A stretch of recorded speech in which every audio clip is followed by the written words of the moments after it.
আজ বাগেরহাট খান জাহান আলী মাজারের দিঘির কুমিরটি অপসারণ করা হয়েছে।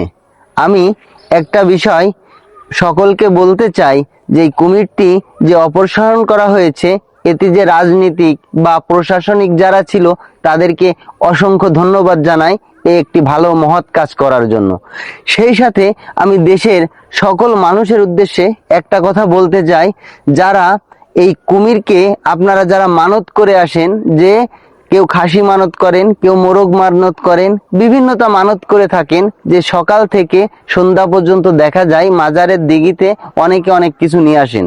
হয়তো কুমিরের পেটে সকল কিছু যায় না, যাই মাজারের যে দায়িত্বপ্রাপ্ত যে খাদেম থাকে তার পেটে এবং অন্যান্য কর্মকর্তাদের পেটে। তাই একটা কথা বলবো, যারা এই ভুল কাজগুলো করে থাকেন বিগত দিনগুলোতে বা সামনেও, তারা টেনশনে আছেন যে আসলে কুমির নিয়ে গেলে আমরা কার কাছে মানত করব। যেহেতু কুমির অপসারণ করা হয়েছে, কিন্তু মাজারের দায়িত্বপ্রাপ্ত সেই খাদেমকে কিন্তু অপসারণ করা হয়নি। আপনারা যে যা পারেন নিয়ে আসবেন, আপনারা তো মানতই করবেন, মানত করবেন তাদের কাছে। আগেও তারা যেভাবে এইগুলা রেখে দিত, হয়তো বিক্রি করত, না হয় তারা রান্না বাড়া করে খেত।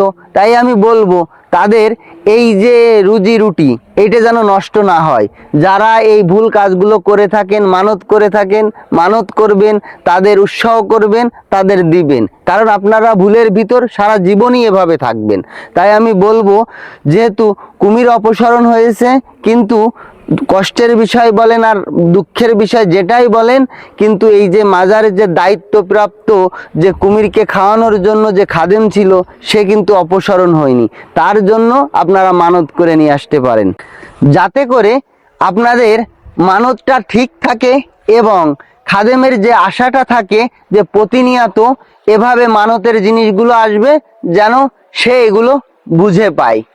আমি ঠিক বললাম না ভুল বললাম, আপনাদের কাছে আমি জানতে চাই।